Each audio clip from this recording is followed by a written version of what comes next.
በሕይወታችሁ ውስጥ እጅግ ከባድ ጊዜያት ገጥሟችሁ ጨለማው በዙሪያችሁ በዝቶ ምንም አይነት የመውጫ መንገድ የሌለ እስኪመስላችሁ ድረስ ተስፋ ቆርጣችሁ የምታውቁበት ጊዜ ይኖራል። ወይንም ደግሞ በተቃራኒው በሕይወታችሁ ከፍተኛ ስኬት አግኝታችሁ ነገሮች ሁሉ ተሳክቶላችሁ ሊሆንም ይችላል። እኔ በሕይወቴ በስራዬና በግል ጉዞዬ ውስጥ በርካታ ውጣ ውረዶችንም አሳልፌያለሁ። ከፍታዎችንም ዝቅታዎችንም አይቻለሁ። ነገር ግን በሕይወቴ በሙሉ የተማርኩትና በየትኛውም የሕይወት ምዕራፌ ውስጥ የመራኝ አንድ ትልቅ የእውነት ቃል አለ። ይህም ያልፋል ይባላል። በሕይወታችሁ ውስጥ እጅግ ከባድ፣ ልባችሁን የሚሰብራችሁ፣ ተስፋ የሚያስቆርጣችሁ፣ እንቅልፍ የሚነሳችሁ ከባድ ችግር ሲገጥማችሁ ራሳችሁን አረጋግታችሁ ይህንን እውነት ንገሩት። ይህም ያልፋል። ምክንያቱም በምድር ላይ ያለ የትኛውንም ሕመም፣ የትኛውንም ውድቀት፣ የትኛውንም ከባድ ጨለማ ለዘላለም ሊኖር አይችልም።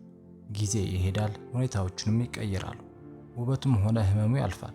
በተመሳሳይ መልኩ በሕይወታችሁ ከፍተኛ ስኬት ላይ ስትደርሱ፣ በሰው ሁሉ ስትወደዱ፣ ገንዘብና ዝና በእጃችሁ ሲገባ ወይም ደግሞ በደስታ ስትዋኙ ለራሳችሁ ያንኑ ቃል ንገሩት። ይህም ያልፋል። ምክንያቱም ታላቅ ስኬትና የደስታው ጫፍም ቢሆን ዘላለማዊ አይደለም። ይህንን ማወቃችሁ በስኬታችሁ ወቅት በትህትና እንድትራመዱ፣ ሰዎችን እንድታከብሩና ትክክለኛውን የህይወት ሚዛን እንድትጠብቁ ያደርጋችኋል። አብዛኞቻችሁ በሚያጋጥማችሁ ጊዜያዊ ውድቀት ተስፋ የምትቆርጡት ወይም በምታገኙት ጊዜያዊ ስኬት የምትታበዩት ሁኔታዎች ሁሉ ለዘላለም እንደሚቀጥሉ ስለምታስቡ ነው። ነገር ግን የህይወት እውነተኛው ተፈጥሮ ለውጥ ነው። አሁን ያላችሁበት ከባድ ሁኔታ፣ የገንዘብ እጥረት፣ የልብ ስብራት ወይንም የጤና መታወክ የህይወታችሁ ማጠቃለያ ሳይሆን የሚያልፍ አጭር ምዕራፍ ብቻ ነው።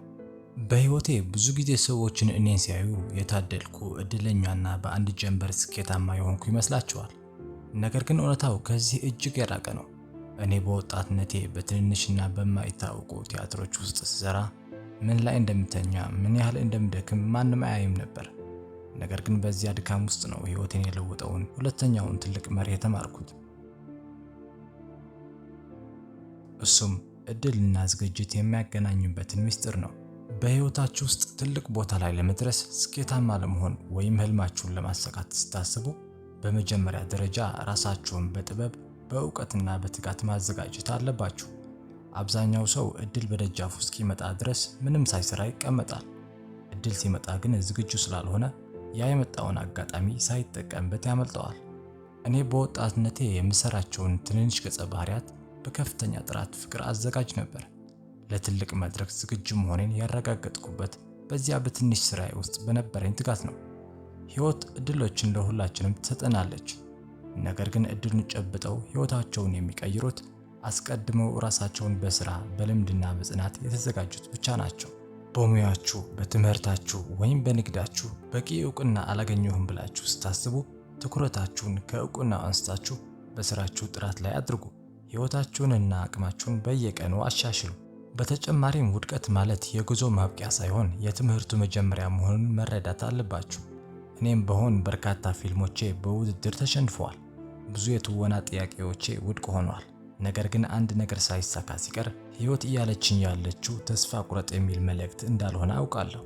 ይልቁንም በተሻለ መንገድ፣ በበለጠ ጥራትና በበሰለ እውቀት ደግመህ ሞክር እያለችን እንደሆነ አውቃለሁ። ስለዚህ አሁን ያላችሁበት ሁኔታ ምንም ይሁን ምን ስራችሁን በጥራት መስራታችሁን ቀጥሉ። ራሳችሁን አዘጋጁ፣ ዕውቀታችሁን አሳድጉ፣ መንፈሳችሁን አጠናክሩ። ምክንያቱም የእናንተ ቀን በእርግጠኝነት ይመጣል። ያ ቀን ሲመጣ ደግሞ ዝግጁ ሆናችሁ መገኘት አለባችሁ። በሕይወታችሁ ጉዞ ውስጥ ሁልጊዜ ልታስታውሱት የሚገባው ሌላው ትልቁ ነገር ቢኖር እውነተኛው ሀብታችሁ ያገኛችሁት ገንዘብ፣ ያገኛችሁት ዝና ወይም የተቀበላችሁት ሽልማት አለመሆኑን ነው። እነዚህ ሁሉ ነገሮች ጊዜያዊ ናቸው። ዛሬ ያላችሁ ነገ ደግሞ ሊጠፉ ይችላሉ። እውነተኛው የህይወት ሀብት በጉዞ ላይ የምታፈርሷቸው ፍርሃቶች፣ የምትገነቡት ጠንካራ ማንነትና ለሌሎች ሰዎች የምታሳዩት ደግነት ነው። እኔ በህይወቴ ብዙ ነገሮችን አይቻለሁ፣ ብዙ ሽልማቶችንም ተቀብያለሁ። ነገር ግን በእድሜ መጨረሻ ላይ ሆኜ ወደ ኋላ ስመለከት ትልቅ ደስታ የሚሰጡኝን ነገሮች ያገኘኋቸው የኦስካር ሐውልቶች አይደሉም። ይልቁንም በከባድ ጊዜያት ውስጥ ሳልፍ የነበረኝን ጥንካሬ፣ ከወዳጆቼ ጋር ያሳለፍኳቸው እውነተኛ ጊዜያቶችና ሰዎችን ለመርዳት ያደረግኳቸው ትንንሽ ደግነቶች ናቸው። ሁልጊዜም ቢሆን በዙሪያችሁ ላሉ ሰዎች መልካም ነገርን አድርጉ። ምንም ነገር ቢፈጠር እውነተኛ ማንነታችሁን አትርሱ። በህይወት ውስጥ የሚያጋጥማችሁ ችግሮች እንዲያማሯችሁ ወይም ልባችሁ በጥላቻ እንዲሞሉት አትፍቀዱ። ልባችሁን ክፍት አድርጉት፣ ምክንያቱም ህይወት እጅግ ውብና አስደናቂ ስጦታ ነች። አሁን ያላችሁበት ሁኔታ ምንም ያህል ጨለማ ቢመስል ወይም በተቃራኒው ምንም ያህል ብሩህ ቢሆን ይህንን ታላቅ እውነት በልባችሁ ውስጥ ያዙ። ይህም ያልፋል። በእያንዳንዱ ቀን በጥራት ስሩ፣ ራሳችሁን አዘጋጁ። በሚመጣው ለውጥ ሁሉ ውስጥ በትህትናና በጽናት ተመላለሱ። የራሳችሁን ታሪክ በኩራት ጻፉ፣ ምክንያቱም የህይወታችሁ ባለቤትና ዋና ተዋናይ እናንተ ራሳችሁ ናችሁ። በሆሊውድ የሚታወቀው አሜሪካን አክተር ቶም ሃንክስ ከተናገራቸው ጥሩ መልእክቶች በዚህ መልኩ አቀረብኩላችሁ። ቪዲዮው ጠቃሚ ከመሰላችሁ ላይክ እና ሳብስክራይብ ማድረግ ትችላላችሁ። እስከ መጨረሻው ድረስ ስለተከታተላችሁኝ አመሰግናለሁ። ቻው።